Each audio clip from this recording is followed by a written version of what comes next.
Hello everyone, आप सभी का आपके धना क्लासेस के यूट्यूब चैनल में बहुत बहुत स्वागत है। आज हमारा मैथ्स का जो है टॉपिक है नंबर सिस्टम। ठीक, जो आपके अपकमिंग जितने भी व्यापम के एग्जाम होंगे उसके लिए बहुत बहुत इंपॉर्टेंट है। साथ ही साथ जो अमीन पटवारी का जो एग्जाम होने वाला है दिसंबर में, उसके लिए बहुत इंपॉर्टेंट है, क्योंकि मैथ्स वाला पोर्शन का वेटेज अच्छा खासा है। चलिए स्टार्ट करते हैं नंबर सिस्टम से। ठीक है ना, चलो नंबर सिस्टम।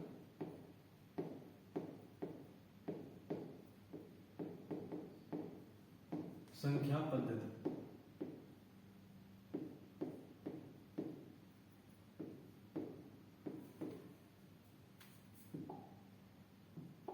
सबसे पहले हम स्टार्ट करते हैं प्राकृत संख्याओं से। किससे? प्राकृत संख्या। प्राकृत संख्या या फिर इसको बोलते हैं नेचुरल नंबर।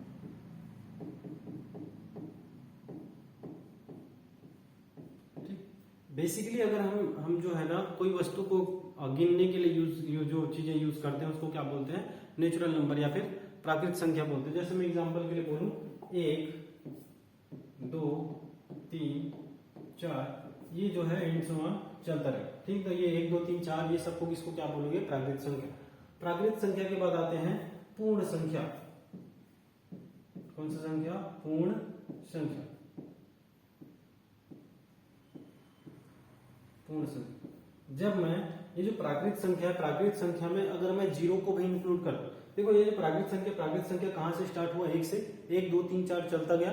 ठीक है ना, उसके बाद आते हैं पूर्ण संख्या। पूर्ण संख्या में ये जो प्राकृत संख्या है ना, प्राकृत संख्या में जीरो जोड़ दिया जाए। जीरो जोड़ दिया जाए मतलब है जीरो जो नंबर है इसको इंक्लूड कर दिया जाए। 0 1 2 3 4 एंड सो ऑन, ये चलता रहे। ठीक है ना, तो ये क्या है? पूर्णांक संख्या, सॉरी पूर्ण संख्या। कौन सी संख्या है? पूर्ण संख्या है। अब इसके बाद हम पढ़ते हैं पूर्णांक के बारे में। ठीक है, होल नंबर के बारे में। ठीक है ना, किस नंबर के बारे में? होल नंबर के बारे में। पूर्णांक, पूर्णांक संख्या, पूर्णांक। ठीक है, तो अगर मैं पूर्ण संख्या जो है ना, पूर्ण संख्या जो है उसमें निगेटिव नंबर्स को भी ऐड कर दूं, ये जो पूर्ण संख्या है हमारा, पूर्ण संख्या में निगेटिव नंबर्स को भी ऐड कर दूं तो क्या बन जाएगा? वो पूर्णांक संख्या बन जाएगा। ठीक, पूर्णांक संख्या बन जाएगा। जैसे मैं एग्जांपल के लिए बोला कि -1 -2 -3, ठीक है ना, ये 0 0 से 1 2 3 एंड सो ऑन, ये चलता रहेगा। ठीक है ना, तो इसको बोलोगे पूर्णांक संख्या। ठीक, अब ये जो है आपका ऐसे तो नहीं पूछेगा ना कि कौन सा ये प्राकृत संख्या है, पूर्ण संख्या है कि पूर्णांक संख्या है, ऐसा नहीं पूछेगा। यहां से स्टेटमेंट बनता है। ठीक है, स्टेटमेंट बनता है। अभी स्टेटमेंट देखते हैं। अभी रिसेंटली एग्जाम हुआ था, उसमें देखा गया था कि अगर मैं बोलूं ये पूर्णांक संख्या से ज्यादातर क्वेश्चन बनता है, ये तो पूर्ण संख्या है, ये पूर्णांक संख्या। जैसे मैं बोलूं कि किसी दो पूर्णांक संख्याओं को मैं जोड़ूं, ठीक है ना, पूर्णांक संख्या से स्टेटमेंट से क्वेश्चन बनता है पूर्णांक संख्या। ठीक, तो जैसे मैं बोलूं कि दो जैसे पूर्णांक संख्याएं हैं, क्या कोई भी दो पूर्णांक संख्या को अगर मैं जोड़ रहा हूं, कि कोई भी दो पूर्णांक संख्या को क्या कर रहा हूं मैं, अगर जोड़ रहा हूं तो जोड़ने पर पूर्णांक संख्या ही प्राप्त होगा। जैसे मैं किसी भी दो को ले लूं, जैसे मैं -1 और +0 कर दिया, तो इसका आंसर क्या आएगा? माइनस का 1 आएगा। ठीक है, और -1 एक क्या है? पूर्णांक संख्या है। और एग्जांपल के लिए जैसे मैं बोलूं कि 1 में, जैसे मैं बोल दूं 1 में -1 क्या कर दे रहा हूं? जोड़ दे रहा हूं। 1 में -1 जोड़ दे रहा हूं तो कितना आ रहा है? 1 -1 कितना हो जाएगा? 0। तो ये भी क्या है? पूर्णांक होगा। ठीक, अब दूसरा कंडीशन आता है कि अगर मैं घटाऊं, ठीक, किसी किन्हीं दो पूर्णांक संख्याओं के बीच का अंतर निकालूं या फिर मैं घटाऊं, तब क्या होगा? तब भी क्या होता है? पूर्णांक संख्या ही प्राप्त होता है। जैसे मैं एग्जांपल के लिए बोलूं कि एक -2 है, ठीक है, इसको घटाना है किससे? हमें -1 से। तो हमारा एग्जांपल आंसर कितना आएगा? -1। और -1 क्या है? पूर्णांक संख्या। और एक आगे एग्जांपल ले सकते हो, जैसे मैं बोला कि 4 है, 4 में -1 में कितना? मैं 2, तो कितना आएगा? 2। तो एक 2 क्या है? पूर्णांक संख्या है। तो जोड़ने पर भी दो पूर्णांक संख्याओं को जोड़ने पर पूर्णांक संख्या ही प्राप्त होता है। दो पूर्णांक संख्याओं को घटाने पर भी क्या होता है? पूर्णांक संख्या ही प्राप्त होता है।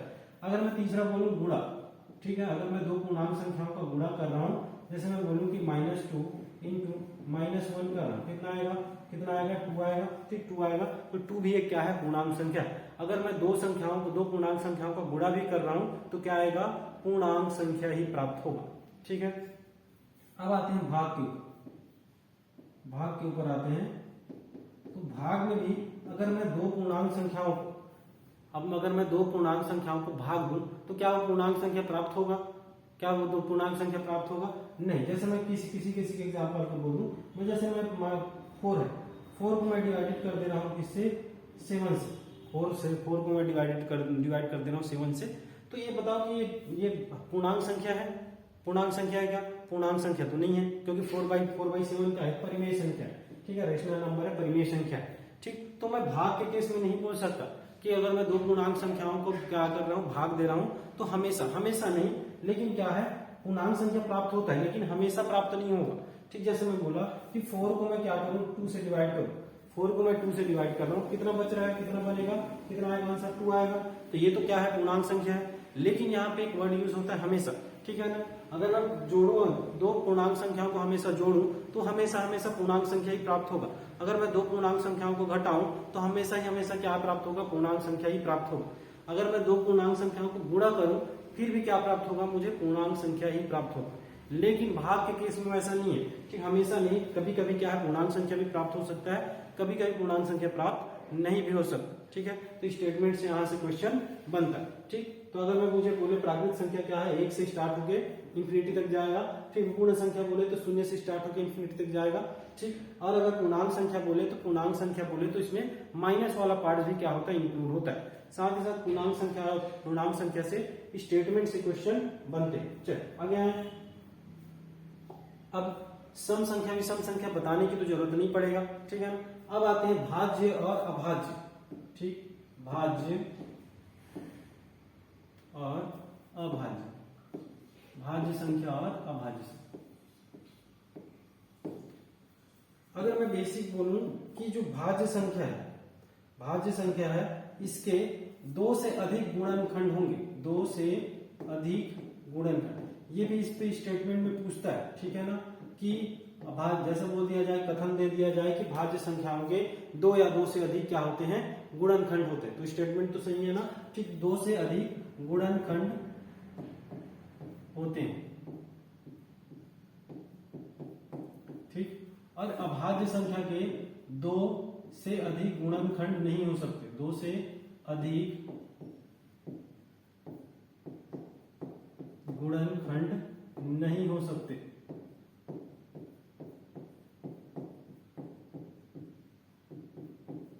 ठीक, जैसे एग्जांपल के लिए मैं बोलूं कि अगर मैं 10 लिखा हूं तो 10 को मैं फैक्टराइज कर सकता हूं। कैसे? अच्छा, एक चीज और याद रखना कि कोई भी संख्या जो है 1 से और अपने आप से भाग तो जाएगा ही जाएगा। ठीक है, 1 से और अपने आप से भाग तो जाएगा ही जाएगा। इसी कारण यहाँ पे क्या लिखा है? 2 से अधिक गुणनखंड होते। ठीक है ना, 2 गुणनखंड नहीं, 2 गुणनखंड होगा तो 2 गुणनखंड किसके अंतर्गत आएगा? अभाज्य संख्या के अंतर्गत। अगर मैं इसको 10 को लिखूं तो अगर मैं 10 का फैक्टराइजेशन कर रहा हूं तो क्या लिख सकता हूं? 1 गुणा 2 गुणा 5 लिख सकता हूं। इसका मतलब जो 10 है 1 से भी भाग जा सकता है, 2 से भी भाग जा सकता है, 5 से भी भाग जा सकता है। इसका मतलब है, इसका देखो कितने फैक्टर हुए, कितने गुणनखंड हुए? कितने गुणनखंड? 3 गुणनखंड। एक तो 1 है गुणनखंड, एक तो 2 है गुणनखंड और एक तो क्या है? 3 है गुणनखंड। ठीक है ना, कितने गुणनखंड? 3 गुणनखंड। ठीक, तो इसका मतलब ये क्या है आपका? 10 जो क्या है? भाज्य संख्या है। और एग्जांपल के लिए जैसे मैं बोल दूं कि 40 बोल दूं, जैसे मैं 40 बोल दूं तो अगर मैं 40 का फैक्टराइजेशन करूं तो मुझे पता है कि इसको मैं 20 गुणा 20 2 गुणा 20 लिख सकता हूं। ठीक है, अब 20 को और क्या लिख सकता हूं मैं? 2 गुणा 10 लिख सकता हूं। ठीक है, अच्छा 1 गुणा भी है। 20 को क्या लिख सकता हूं? 2 गुणा 10 लिख सकता हूं। और साथ ही साथ मैं ये जो 10 है 10 को 2 गुणा 5 भी तो लिख सकता हूँ। ठीक है ना, 5 लिख सकता हूँ। अब देखिए कि इसके कितने फैक्टर है? एक तो कितना है? 1 है, एक तो 2 है, एक तो 4 है, एक तो 8 है। ठीक है, एक तो 8 है, एक तो 10 है, एक तो 5 है। तो क्या है? बहुत सारे गुणनखंड हो सकते हैं। ठीक है, इसके ठीक, तो ये भी क्या है? एक भाज्य संख्या। अब आते हैं अभाज्य संख्या के ऊपर। अभाज्य संख्या ऐसे संख्या होते हैं जिनके सिर्फ और सिर्फ 2 गुणनखंड होंगे, 2 गुणनखंड से ज्यादा गुणनखंड नहीं होंगे। जैसे मैं एग्जांपल के लिए बोलूं कि 13 बोलूं। ठीक है ना, 13 बोलूं तो 13 का फैक्टराइजेशन होगा। अगर मैं फैक्टराइजेशन कर रहा हूं तो 1 गुणा 7, 1 गुणा 13, 1 गुणा क्या होगा? 13 होगा। तो इसके कितने फैक्टर? सिर्फ और सिर्फ 2 ही फैक्टर है। ठीक, कितने फैक्टर? 2 ही फैक्टर है। तो ये क्या होगा? अभाज्य संख्या होगा। जैसे एग्जांपल के लिए और बोलूं मैं, जैसे मैं बोल दिया 137 में बोल दी ठीक 137 बोल दिया कि अब पूछ दिया कि प्राइम नंबर है कि नहीं नॉन प्राइम नंबर है। ठीक प्राइम नंबर है कि नॉन प्राइम, या फिर भाज्य संख्या क्या अभाज्य संख्या। तो अगर मैं इसका फैक्टराइजेशन करूं तो फैक्टराइजेशन इसका 1 गुणा 137 में ही होगा। ठीक 137 किसी से भाग नहीं जाएगा, खुद से जाएगा और 1 से जाएगा।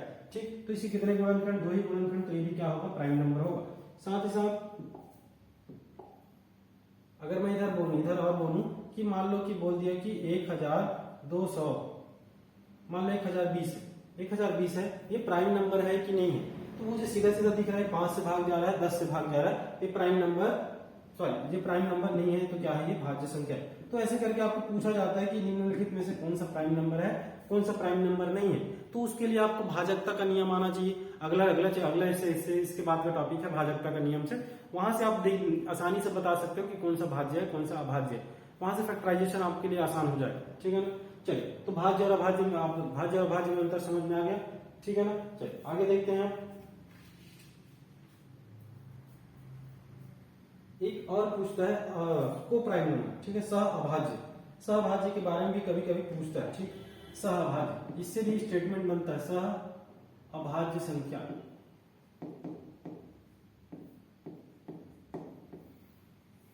देखो अब जो चीजें लिखवा रहा हूं वो नोट करते चलना, बहुत काम की चीज है। ठीक है, सहअभाज्य संख्या का मतलब है कि ऐसे दो नंबर जिनके सिर्फ और सिर्फ दोनों नंबरों के 2 ही गुणनखंड होंगे और दोनों जो संख्या होगा उनमें कुछ भी कॉमन नहीं होगा। का इसका मतलब है दोनों का एचसीएफ क्या होगा, 1 होगा। ठीक है ना। ऐसी दो संख्याओं का जोड़ा, यहां पे लिख लो, ऐसी दो संख्याओं का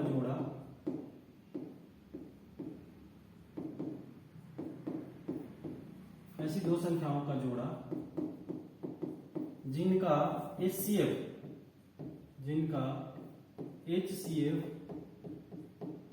कितना हो, 1। एचसीएफ 1 होगा मतलब है दोनों में कुछ भी कॉमन चीजें नहीं होगा। ठीक है ना। तो उसको क्या बोलोगे, एचसीएफ बोलोगे। जैसे मैं बोल दिया कि मैं बोला 2 और 3, ये 2 और 3 क्या को प्राइम नंबर है? हाँ बिल्कुल है। अच्छा एक चीज और,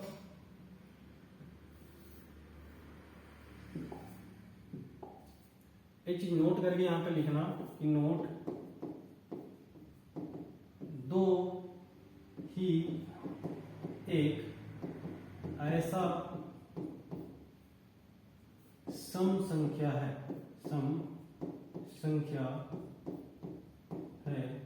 जो अभाज्य संख्या, इसको छोड़ के, 2 को छोड़ के जितने भी सम संख्याएं हैं, 2 को छोड़ के जितने भी सम संख्याएं हैं वो सभी क्या होंगे, भाज्य संख्याएं होंगे। लेकिन 2 तो सम संख्या जरूर है। ऐसे भी बोल सकते हो कि स्टेटमेंट भी आ सकता है कि सभी के सभी सम संख्याएं भाज्य संख्याएं हैं। ठीक है, तो ऐसा नहीं है। 2 को छोड़कर सभी जो सम संख्याएं होंगे वो सभी क्या होंगे, भाज्य संख्या होंगे। ठीक है ना, क्या होंगे, भाज्य संख्या होंगे। दूसरा नोट लिखना, नोट लिख लेना। उसके बाद इसको आगे कंटिन्यू करते हैं। नोट जो एक है ना, एक क्या है, न तो भाज्य संख्या है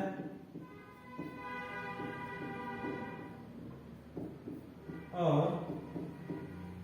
न ही अभाज्य संख्या।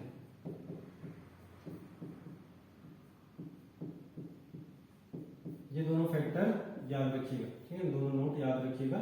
यहां से स्टेटमेंट में अब थोड़ा व्यापम का ट्रेंड हो चुका है, चेंज हो चुका है कि अब वो स्टेटमेंट वाइज क्वेश्चन पूछता है। ठीक है ना। अच्छा असहभाज्य संख्या पे आते हैं कि ऐसी दो संख्याओं का जोड़ा जिसका एचसीएफ क्या हो, 1 हो, उसको बोलोगे को प्राइम नंबर या फिर सहअभाज्य संख्या। जैसे एग्जांपल के लिए मैं बोल दिया 7 और 13। ठीक है, 7 और 13 क्या है, एक सहअभाज्य संख्या। ठीक है ना। इन दोनों का एचसीएफ कितना है, 1 है। जैसे मैं बोल दिया कि 5 और 7 बोल दिए, तो ये भी क्या है, को प्राइम नंबर है। ठीक, दोनों का एचसीएफ क्या है, 1 है, तो ये भी क्या है, को प्राइम नंबर है, सहअभाज्य संख्या। ठीक है, चलिए आगे बढ़ते हैं। आगे आते हैं किसके ऊपर, रेशनल नंबर के ऊपर। रेशनल नंबर के ऊपर परिमेय संख्या,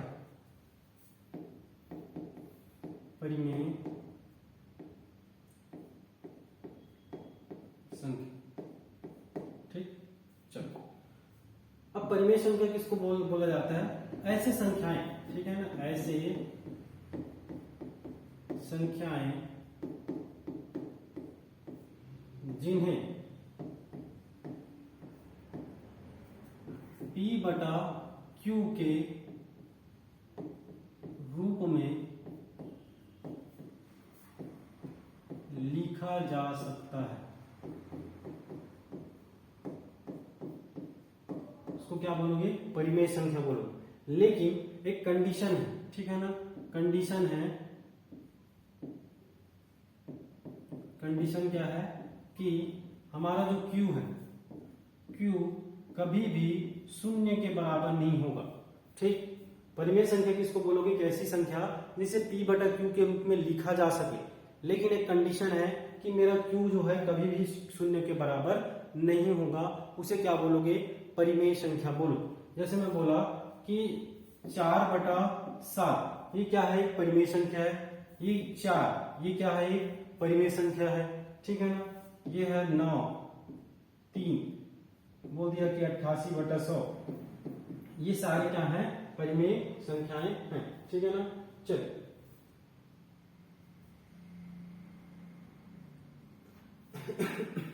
साथ ही साथ शून्य पूछा जाता है कि शून्य एक परिमेय संख्या है कि नहीं? शून्य क्या है? परिमेय संख्या है। 3.45 ये भी क्या है? परिमेय संख्या है। अगर मैं बोलूं कि 3.4 का बार, 3.4 का बार क्या है? ये भी क्या है? परिमेय संख्या है। तो ये सारे क्या है? परिमेय संख्याएं, ठीक। अब आते हैं अपरिमेय संख्या।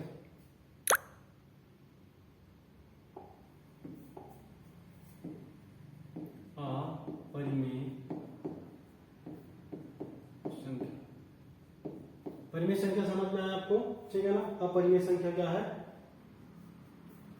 अब उस समय उनको क्या है? परिमेय संख्या को P बटा Q के फॉर्म में लिखा जा सकता था।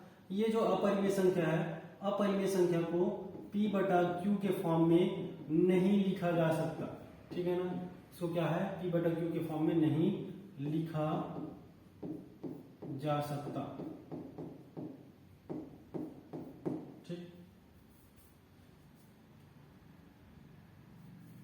जैसे एग्जांपल के लिए बोलूं कि √5, मैं बोला कि √3, ठीक है, √5, √3,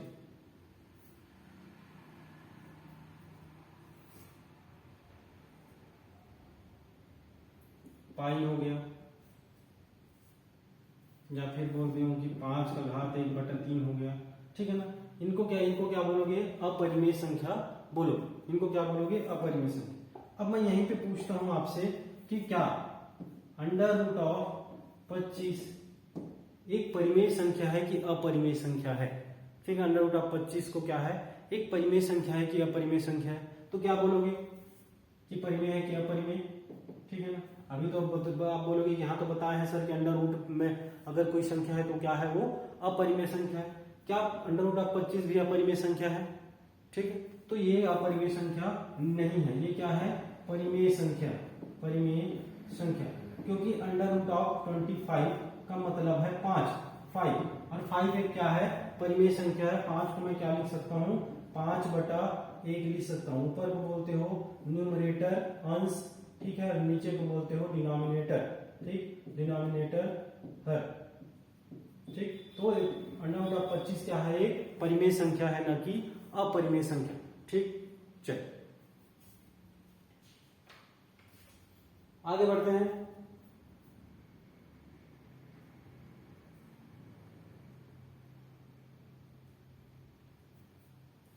अब यहां पे भी एक नोट याद रखिएगा,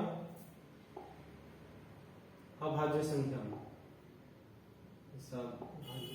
अभाज्य संख्या, यहां पे एक नोट लिखिएगा, नोट।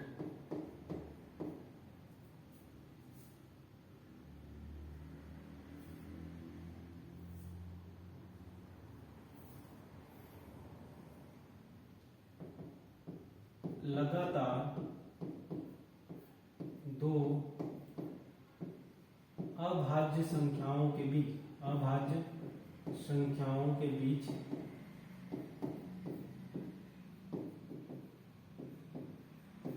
केवल एक सम संख्या उपस्थित होता है, एक सम संख्या उपस्थित होता है।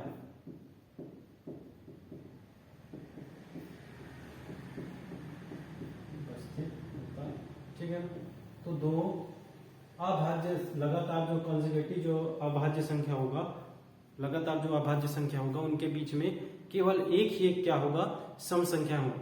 ये सब छोटे छोटे नोट्स क्यों लिखवाया जा रहा है, क्योंकि अब जो है ना व्यापम में आपका पिछले पेपर उठा के देख लो कि अब जो है स्टेटमेंट से अगर मुझे नंबर सिस्टम से पूछा जा रहा है तो स्टेटमेंट वाइज भी क्वेश्चन आपके बन रहे हैं। ठीक, तो ये भी पूछा जा सकता है। ठीक, चलिए आगे बढ़ते हैं, आगे बढ़ते हैं। अच्छा, कहां तक हो गया?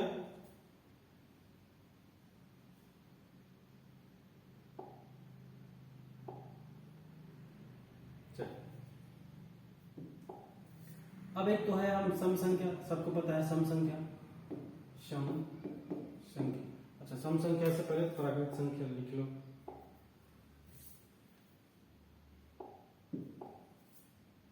प्राकृत संख्या,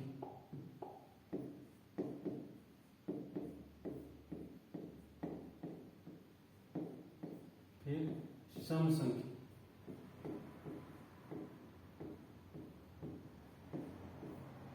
फिर विषम संख्या। देखिए अभी ये जो नंबर सिस्टम है, नंबर सिस्टम का जो थ्योरेटिकल पार्ट है वो पहले कर लेते हैं, फिर इससे रिलेटेड जितने भी क्वेश्चंस वगैरह आते हैं क्वेश्चंस डील करेंगे क्या। ठीक है, चलिए अगर मुझे बोले कि प्राकृत संख्याओं का एक सीरीज दिया है, ठीक है, एन प्राकृत संख्याओं का सीरीज दिया है, तो एन उनका मुझे क्या निकालना है, योग निकालना है। एन प्राकृत संख्याओं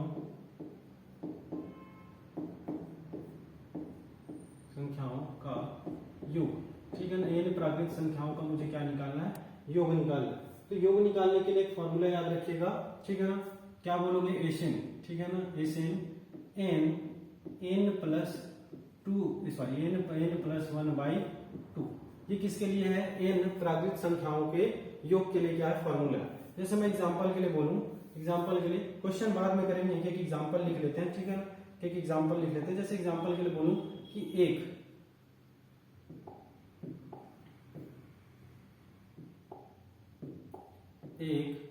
2 3 4, ठीक है, ये कहां तक चला गया, मान लो +50 तक। अब ये देखो ये नेचुरल नंबर है, ये हमेशा प्राकृत संख्या के बारे में पढ़ लिए कि प्राकृत संख्या किससे स्टार्ट होता है, 1 से स्टार्ट होता है, और 1 से कहां तक जा रहा है, 50 तक। तो आप एक एक को जोड़ते तो नहीं रहोगे कि 1 धन 2 3 हुआ, 3 और 3 6 हुआ, 6 4 10 हुआ, ऐसे तो जोड़ते नहीं बैठोगे। अगर 10 तक दिया है तो आराम से जोड़ लोगे, लेकिन अगर क्या है 50 तक, 100 तक, 150 और आगे उधर दिया है, तब क्या करोगे, तब क्या लगाना है कि प्राकृत संख्या जो इन प्राकृत संख्याओं का योग है वो उसके लिए फॉर्मूला लगाओगे, S N is equal to N plus 1/2, ठीक है ना। एन क्या है, जितने भी टर्म है, नंबर ऑफ टर्म्स है, ठीक है, जितने भी पद हैं, पदों की संख्या है यहाँ पे एन। यहाँ पे देखो 1 से स्टार्ट हो रहा है, 2 3 4 कहां तक जा रहा है, 50 तक, तो पदों की संख्या कितना होगा, 50 होगा, ठीक है ना। तो अगर मुझे यहाँ पे लिखना है एस एन किसके बराबर हो जाएगा, 50, ठीक है, 50, उसके बाद 50 धन 1 बटे में क्या लिखूंगा मैं, 2, ठीक है। चल तो एसएन मेरा कितना हो जाएगा, एसएन यहाँ पे देखो एक कम और ये 25 बार में चला गया, ठीक है। तो मैं इसको क्या लिख सकता हूँ, 25 गुणा 50 और 1 51, ठीक है, 51 लिख सकता हूँ। तो एसएन कितना आएगा मेरा, ठीक 25 से कम 25, 2 बचा, ठीक 25 पंचे 125 और 125 और 126, तो 1265, ठीक है ना। कितना आएगा, 1265। अगर मैं 1 से 50 तक जोड़ने चला जाऊं तो क्या आएगा मेरा, 1265 सही आंसर हो जाएगा, ठीक है ना। तो ये क्या हुआ, प्राकृत संख्या, ठीक, प्राकृत संख्या जितने भी प्राकृत संख्याओं का योग है, ठीक है। योग के लिए क्या फॉर्मूला, ये याद रखना। चलिए अब आगे आते हैं, ये तो प्राकृत संख्याओं के लिए हो गया। अब आते हैं सम संख्या। एक स्लाइड डिलीट कर ले रहा हूं,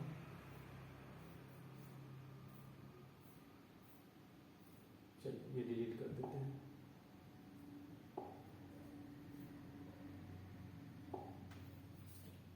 अब अब आगे आते हैं, ये तो प्राकृत संख्या का हो गया। सम संख्या, सम संख्या कैसे किसको बोलते हैं? जिसके इकाई में 0, 2, 4, 6, 8, ठीक है ना, या फिर 2 से भाग चला जाए ऐसा संख्या क्या है? 2 से भाग चला जाए ऐसा संख्या क्या है? सम संख्या कहलाता है। तो जैसे सम संख्याओं का मुझे योग निकालना है, मैं बोला कि सम संख्याओं का योग निकालना है, तो सम संख्या स्टार्ट कहां से होगा? 2 से, ठीक। 2 + 4, यहां पे लिख लो n प्राकृत n सम संख्याओं का योग, n सम संख्याओं का योग।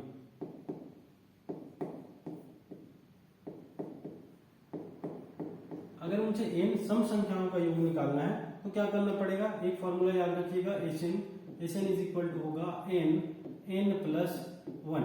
देखो प्राकृत संख्या में नीचे में डिवाइडेड बाय 2 था, लेकिन यहाँ पे क्या है? Sn कितना हो जाएगा? n + 1 हो जाएगा, ठीक। किसके लिए? सम संख्याओं के लिए। सम संख्याओं के लिए n + 1। जैसे मैं एक सीरीज बोलूं कि जो सम संख्या है 2 से स्टार्ट होगा, ठीक। 2, 2, 4, 6, 8, ये कहां तक है? मान लो 50 तक। कहां तक है? 50 तक, ठीक। अब मुझे इसको क्या करना है? ऐड करके बताना है। 2 को ऐड करो, 4, 6, 8, इसको क्या करो? ऐड करो, ठीक। ऐड करने को बोला गया है, तो अब मुझे क्या करना पड़ेगा? मुझे तो अभी नंबर ऑफ पद देखना पड़ेगा। 2 से कहां तक गया? 50 तक।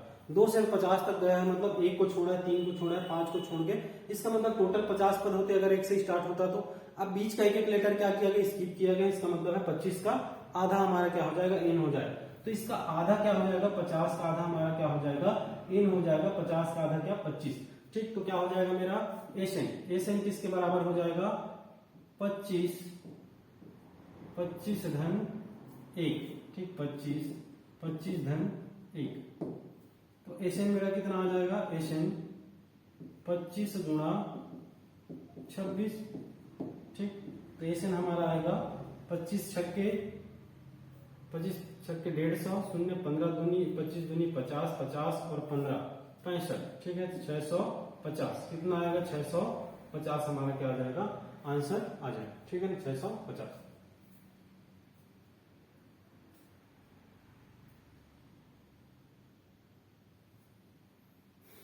चलो आगे देखते हैं। ये तो हो गया सम संख्या का। अब देखते हैं हम विषम संख्या, ठीक है ना।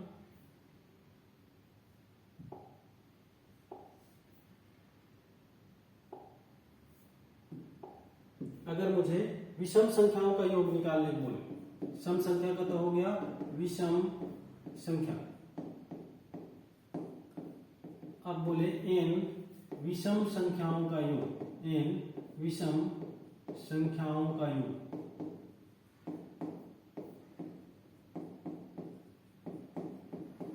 तो इसके लिए क्या होगा? इसके लिए फॉर्मूला याद रखिएगा, Sn = n का स्क्वायर, ठीक। Sn = n का स्क्वायर, ठीक। अब देखते हैं कि अगर मैं बोलूं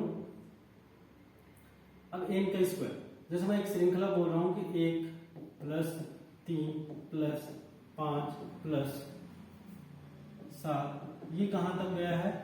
50 तक। कहां तक गया है? 50 तक। अब ये तो 50 तो सम संख्या नहीं है, ठीक। 50 तो विषम संख्या नहीं है। 50 से पहले कौन सा पद आएगा? 50 से पहले कौन सा पद आएगा जो विषम है? हमारा 49, ठीक है ना। 50 से पहले हमारा कौन सा संख्या आएगा? 49। तो हमें 49 तक का योग निकालना है ना कि 50 तक, ठीक है। फिर ऐसे लिख लो, 49 तक ही कर लो,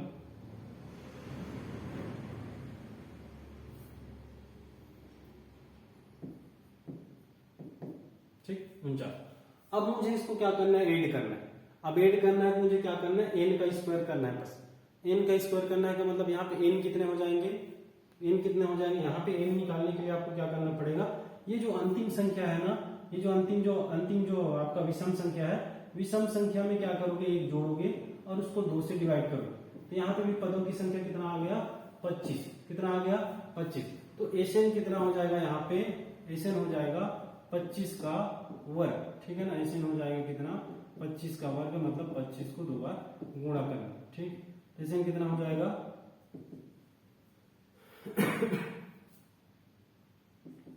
575,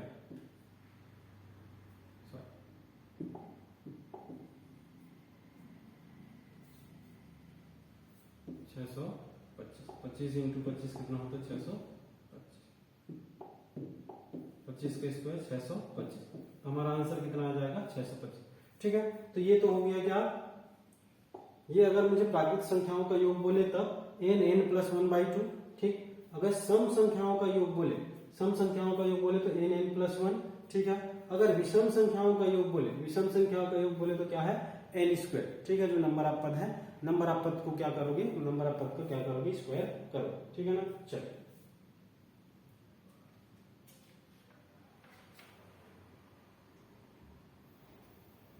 आगे बढ़े। चलो आगे, अब ये तो सम संख्याओं का योग था। अब इसी में पूछता है कि जो सम संख्याओं के वर्गों का योग और घनों का योग। ठीक है ना, जो सम संख्या था, सम संख्याओं के वर्गों का योग और घनों का योग, यहाँ पे नोट करके लिखना, नोट। अब क्या है, अच्छा पहले प्राकृत संख्या को कर ले, प्राकृत संख्याओं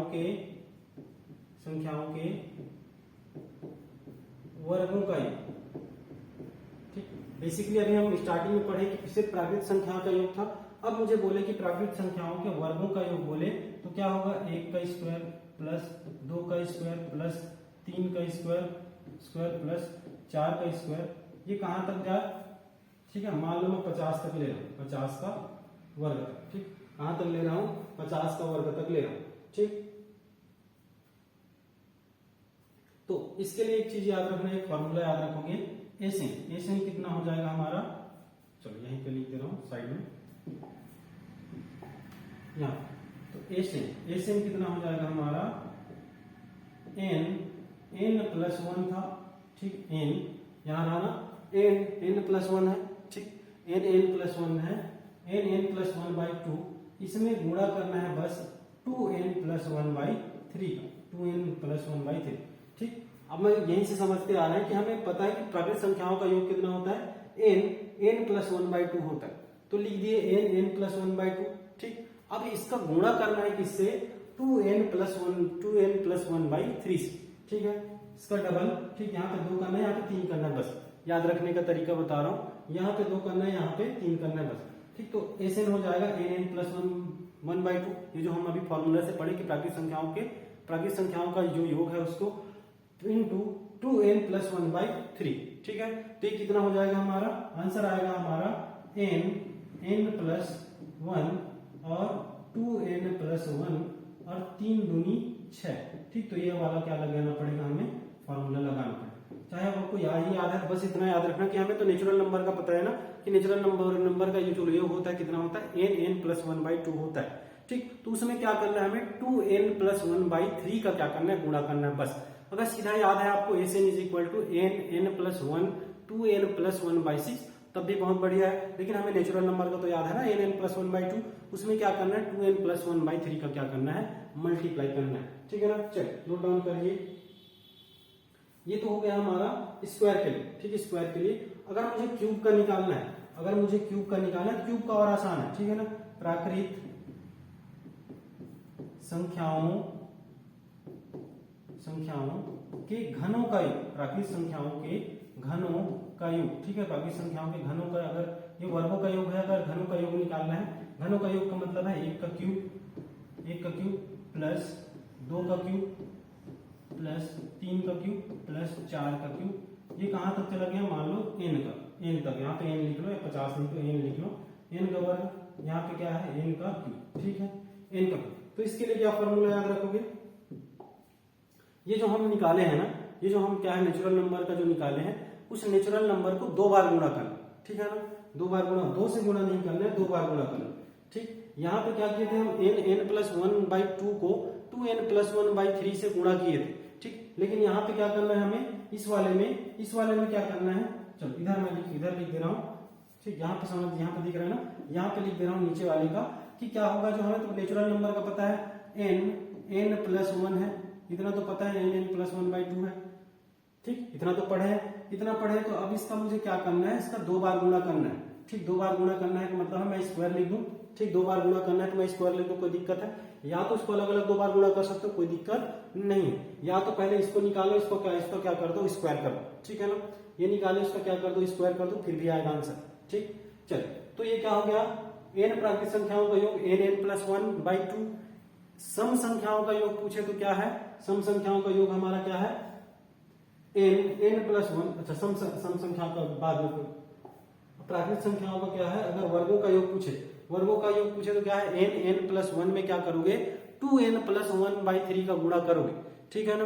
अगर मुझे पूछे कि क्यूब का पूछे तो हमें तो नेचुरल नंबर का पता है ना, नेचुरल नंबर का नेचुरल उसी जो फॉर्मूला था उसी से गुणा करना। यहाँ पे 2n+1/3 से गुणा करना है, यहाँ पे उसी से गुणा करना है जो हम ऊपर देखें, ठीक है ना। इसका मतलब उसको 2 बार लिखूं तो 2 बार लिखूंगा चलेगा, ठीक। तो अगर स्क्वायर का पूछे तो n+1 2n+1/6, ये याद रखो, ठीक भी बहुत अच्छा है। अगर मुझे ये याद है तो यहीं से मैं क्या कर सकता हूँ, डिराइव कर सकता हूँ 2n+1/3, ठीक। इसको क्या करना रहता है, 2 बार गुणा करना रहता है। चलो आगे देखते हैं आप। अगर यही केस में किसके साथ करूं, सम संख्याओं के साथ करूं, ठीक है। अगर यही केस में किसके साथ करूं, सम संख्याओं के साथ करता हूं, ठीक। ठीक। अब जो है ना, अगर मुझे पूछे कि सम संख्या का तो योग इतना होता है n+1 होता है, ठीक। अगर मुझे कि सम संख्याओं के वर्गों का योग, सम संख्याओं के वर्गों का योग पूछे, सम संख्याओं के वर्गों का योग, ठीक है ना। हमें सम संख्याओं का योग तो पता है ना, अब तो हमें सम संख्याओं के वर्गों का योग निकालना है।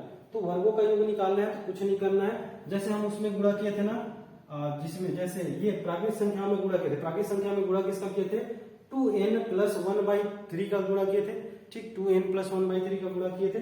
अब यहाँ पे 2n, अब यहाँ पे क्या करना है,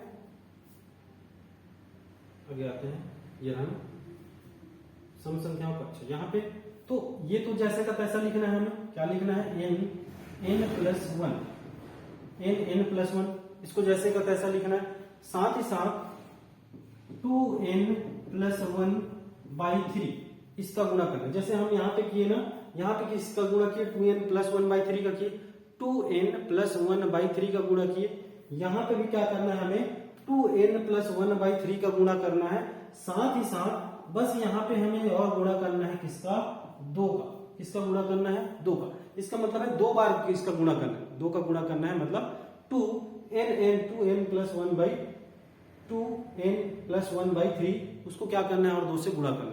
जैसे यहाँ पे गुणा किए हम 2n+1/3 से गुणा किए, तो यहाँ पे भी करेंगे 2n+1/3 से गुणा और साथ ही साथ 2 का गुणा करना, ठीक है ना। तो हमारा फॉर्मूला समझ में आ रहा है, ठीक, समझ में आ गया कि समझ क्या लिखना है हमें कि n+1 जो हम निकाले हैं किसका, जो हमारा सम संख्याओं के वर्गों का, सम संख्याओं का योग कितना n+1, उसमें गुणा करना है हमें किसका 2n+1/3। जैसे पीछे वाले प्राकृतिक संख्या में किए थे 2n+1/3 का मल्टीप्लाई किए थे, वैसे ही हमें क्या करना है वर्ग वाले में, इसमें भी वर्ग वाले में क्या करना है 2n+1/3 का गुणा करना है। साथ ही साथ उसमें गुणा करना है किसका, 2 का। किसका गुणा करना है, हमें 2 का गुणा करना है। चलिए आगे बढ़े। अच्छा अब इसका क्यूब देखते हैं, ठीक है ना, क्यूब देखते हैं स्क्वायर वाले का।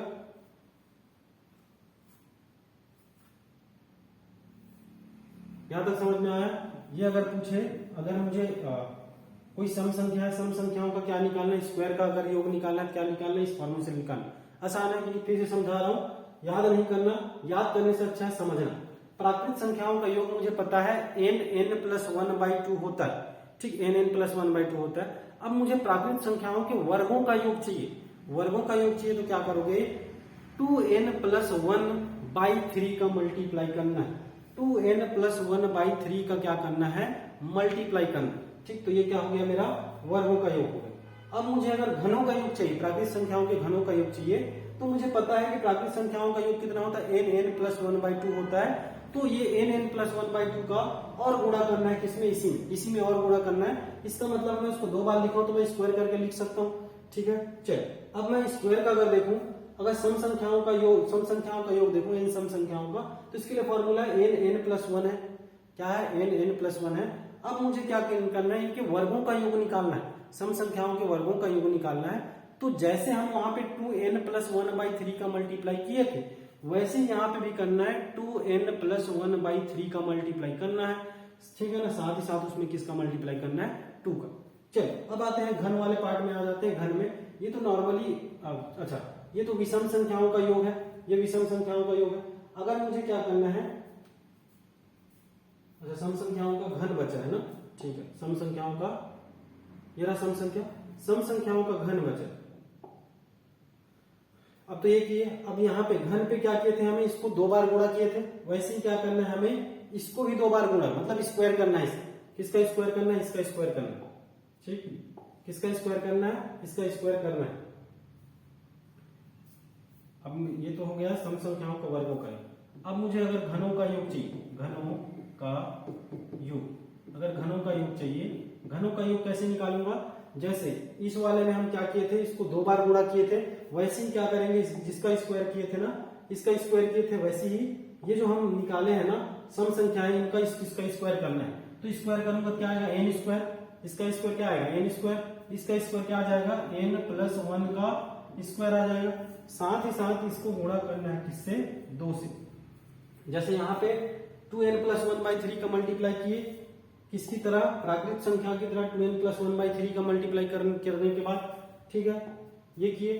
अब हम देखो प्राकृत संख्याओं में क्या किए कि हम जब इसका स्क्वायर का जो निकाले, सॉरी क्यूब का निकाले तो इसका स्क्वायर कर दिए, इसका स्क्वायर किए। तो वैसे ही सम वाले में भी क्या करना है, सम वाले में भी क्या करना है, इसका स्क्वायर करना है, सॉरी ये सम संख्याओं में वाले में भी क्या करना है, इसी का स्क्वायर करना है। स्क्वायर करने के बाद 2 का मल्टीप्लाई करना है, जैसे यहाँ पे 2 का मल्टीप्लाई किए, वैसे ही 2 का मल्टीप्लाई यहाँ पे भी करना है, ठीक है ना। तो ये तो हो गया हमारा कौन सा संख्या, सम संख्या, ठीक,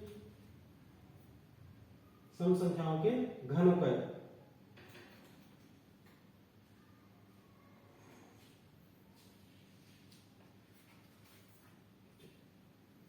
तो ये हुआ आपका, ये जो हुआ आपका प्राकृतिक जो नंबर सिस्टम है, नंबर सिस्टम का जो पार्ट 1 है, पार्ट 1 यहां से समाप्त होता है।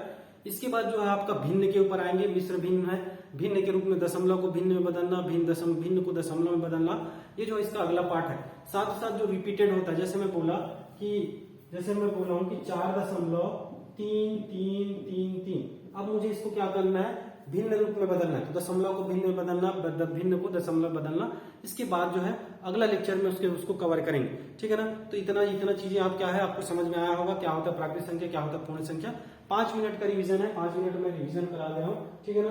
चलिए देखते हैं, 5 मिनट रिवीजन करा दे रहा हूँ। और जो नोट्स लिखवाया हूँ, जो छोटे छोटे जो नोट्स लिखवाया हूँ, उसको हमेशा याद रखिएगा। अच्छा, परिमेय संख्या में एक और नोट्स लिखवाना था मुझे, मैं शायद भूल गया। चलिए, परिमेय संख्या में हमें इसमें छोटा सा एक नोट्स और लिख लेना, परिमेय संख्या में नोट, कि जब मैं 2 परिमेय संख्या को जोड़ता हूं, तो जब मैं 2 परिमेय संख्या को जोड़ता हूं तो परिमेय संख्या प्राप्त होता है, ठीक है ना। या फिर एक चीज और याद रखिएगा कि मैं बोलूं कोई संख्या है a, कोई संख्या क्या है, a है, और दूसरा संख्या है b, 2 संख्याएं a और b। अगर a इंटू b 1 है, अगर a इंटू b क्या हो, 1 हो, a और b 2 संख्याएं हैं और a इंटू b क्या है, 1 है, तो हमेशा याद रखिएगा ये जो b होगा, b a का गुणन व्युत्क्रम होगा, b a का गुणन व्युत्क्रम होगा, ठीक है ना। b जो है a का क्या होगा, गुणन व्युत्क्रम। किस केस में, जब 2 संख्याएं a इंटू b और दोनों का मैं जब गुणा करूं तो कितना है, 1 प्राप्त हो, तो मैं यहां से बोल सकता हूं कि जो b है, a का क्या होगा, गुणन व्युत्क्रम होगा। ये चीजें मैं बताना भूल गया था, इसको और एक क्या कर लेना, नोट डाउन कर लेना। चलिए एक बार रिवीजन कर लेते हैं। चलिए कहां से स्टार्ट किए हम, यहां से। देखिए सबसे पहले तो हम नेचुरल नंबर पढ़े, नेचुरल नंबर स्टार्ट होता है 1 2 3 4, ठीक है, इन्फिनिटी तक जाएगा। उसके बाद पूर्ण संख्या, जब नेचुरल नंबर में हम 0 ऐड कर दें, 0 को भी इंक्लूड कर दें, तो क्या बन जाएगा, पूर्ण संख्या बन जाएगा। उसके बाद आते हैं पूर्णांक। पूर्णांक में क्या है, निगेटिव जो वैल्यू है उसको भी ऐड कर दें तो क्या हो जाएगा, पूर्णांक हो जाएगा। और मैं 2 नोट लिखवाया हूं कि अगर मैं 2 पूर्णांक संख्याओं को जोड़ता हूं तो पूर्णांक संख्या ही प्राप्त होगा। अगर मैं 2 पूर्णांक संख्याओं को घटाता हूं तो पूर्णांक संख्या ही प्राप्त होगा। अगर मैं 2 पूर्णांक संख्याओं को गुणा करता हूं तो पूर्णांक संख्या ही प्राप्त होगा। लेकिन केस आता है भाग के रूप में, तो जब मैं दो पूर्णांक संख्याओं को भाग दूंगा तो जरूरी नहीं है कि वो पूर्णांक ही प्राप्त हो, ठीक है ना, वो जरूरी नहीं है कि पूर्णांक ही प्राप्त हो। आगे देखते हैं, आगे पढ़े हम लोग भाज्य संख्या और अभाज्य संख्या। भाज्य संख्या जिसका मैं जब फैक्टराइजेशन करूं, गुणनखंड निकालूं, तो उसके दो से अधिक गुणनखंड निकले, ठीक, दो से अधिक गुणनखंड निकले, ऐसे संख्या को क्या बोलोगे, भाज्य संख्या। ऐसे संख्या जिसका सिर्फ और सिर्फ क्या हो, दो ही गुणनखंड, दो ही गुणनखंड का मतलब एक, और वो खुद वो संख्या दो ही क्या हो, गुणनखंड हो, उसको बोलोगे अभाज्य संख्या। साथ साथ एक मैं नोट लिखवाया हूं कि लगातार दो अभाज्य संख्याओं के बीच केवल एक ही सम संख्या होता है, ठीक, लगातार दो भाज्य संख्याओं के बीच एक ही सम संख्या होता है। आगे देखते हैं, आगे सहअभाज्य संख्या के बारे में, को प्राइम नंबर के बारे में। को प्राइम नंबर ऐसे दो नंबर होते हैं, ऐसे दो नंबर का जोड़ा जिनका HCF कितना हो, एक हो। HCF एक का मतलब है कि दोनों में और कुछ चीजें कॉमन ना हो और कोई चीज क्या हो, उभयनिष्ठ ना हो। यहाँ मैंने एक नोट लिखवाया हूं कि दो ही एक ऐसा सम संख्या है जो अभाज्य है, ठीक, अभाज्य संख्या पढ़ रहे थे वहां पे कि दो ही एक ऐसा सम संख्या है, जितने भी सम संख्या होंगे सभी भाज्य संख्या होंगे, सिर्फ और सिर्फ दो को छोड़ के। तो दो के एक ऐसा क्या है, सम संख्या है जो क्या है, अभाज्य संख्या है। साथ ही साथ जो एक है न तो भाज्य संख्या है और न ही अभाज्य संख्या है, ठीक है ना, जो एक है जो न तो भाज्य संख्या और नहीं अभाज्य संख्या। उसके बाद आते हैं परिमेय संख्या। परिमेय संख्या ऐसी संख्या है जिसको P और P बटा Q के फॉर्म में लिखा जा सकता है, जिसमें Q क्या ना हो, जीरो ना हो, ठीक, ये कंडीशन है, Q क्या नहीं होगा, जीरो। जैसे मैं बोला कि 4 बटा 7, 4, 9, 3, 88 बटा 100, 0, 3.45, 3.4 का बार, ये सभी क्या होंगे, परिमेय संख्या होंगे, प्राकृत संख्या होंगे। इन दोनों को हम देखेंगे कि जो बार लगा है दशमलव को हमें क्या करना है, परिमेय संख्या में भिन्न में बदलना है, भिन्न को क्या किस में बदलना है, दशमलव बदलना है। जब वो वाला पार्ट पढ़ेंगे तो इनको डिटेल में और पढ़ेंगे, ठीक है। चलिए आगे आते हैं अपरिमेय संख्या। अपरिमेय संख्या ऐसी संख्याएं जिनको क्या नहीं किया जा सकता, P बटा Q के फॉर्म में नहीं लिखा जा सकता, ठीक है, नहीं लिखा जा सकता। जैसे √5, √3, √2, ये सब पाई 5 to the power 1/3, ये सब क्या है, अपरिमेय संख्या। अब यहाँ पे एक चीज आता है कि अगर √25 दिया है, ठीक, √25 दिया है या फिर √36 दिया है, √49 दिया है, तो क्या वो परिमेय संख्या है क्या, अपरिमेय संख्या? तो ये क्या होगा, एक अपरिमेय संख्या है, क्या है, सॉरी, परिमेय संख्या क्या है, परिमेय, क्योंकि √25 को मैं क्या लिख सकता हूँ, 5, और 5 को मैं P बटा Q के फॉर्म में लिख सकता हूँ 5/1, ठीक है। चलो एक ये नोट याद रखिएगा, इस नोट से कभी रिसेंटली क्वेश्चन बना है व्यापम में कि A और B दो संख्याएं हैं, अगर दोनों संख्याओं का गुणनफल क्या हो, एक हो, दोनों संख्याओं का गुणनफल एक हो, तो मैं यहाँ पे बोल सकता हूं कि जो B है A का गुणनव्यत्क्रम होगा, या तो B जो है A का गुणनव्यत्क्रम होगा, दोनों एक साथ हो सकते हैं, ठीक है ना।